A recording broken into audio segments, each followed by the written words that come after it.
The main point of this book, Starts With Why, by Simon Sinek, is perhaps best conveyed by the story of the three stonecutters. A traveller walking along a dusty road stumbles upon a construction site, and he sees a man working in the fields on his hands and knees, very tired, sweating away, very dishevelled look, and the traveller asks the man, "What are you doing?"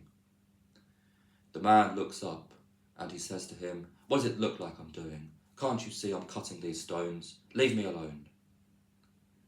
And the traveller, taken back, moves on. A little further on, he comes across a second man who also appears to be working on the construction site.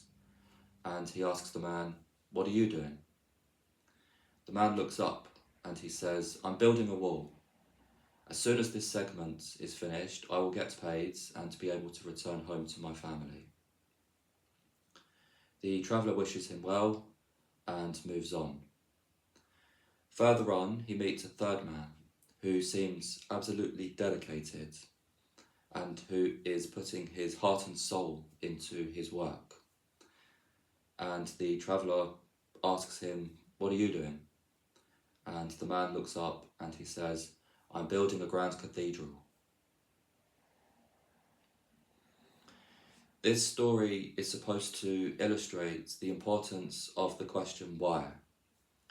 All three men are more or less doing the same task.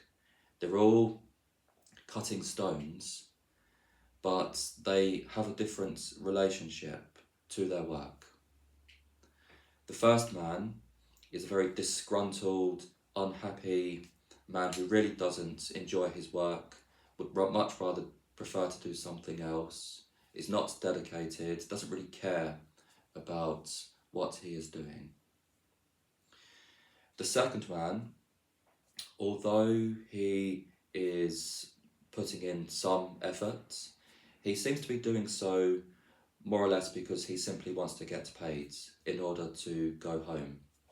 He doesn't really feel a part of the much bigger picture, the grand mission, the overarching purpose, which is to build the great cathedral.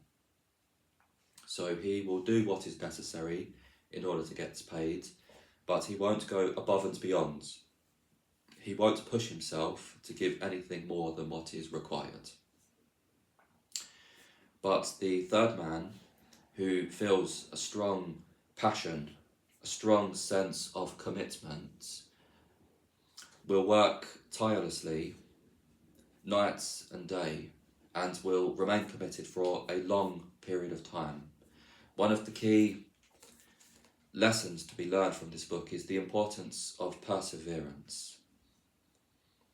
And persevering can only really come about if the person feels compelled, if they feel a strong sense of why they are doing what they are doing. This book is full of examples of people who have achieved amazing things because they had a larger goal that was much larger than themselves. They were contributing to something that would last a long time, a legacy, something that would give joy to others and would help others. So it wasn't self-indulgent, wasn't about the immediate present, was part of a much bigger scheme, a much bigger picture. And the author of this book talks about how great leadership, great leaders always foster a strong sense of why and have a convincing, a compelling and engaging why that motivates and leads people to be inspired and give their very best. This was a very good read.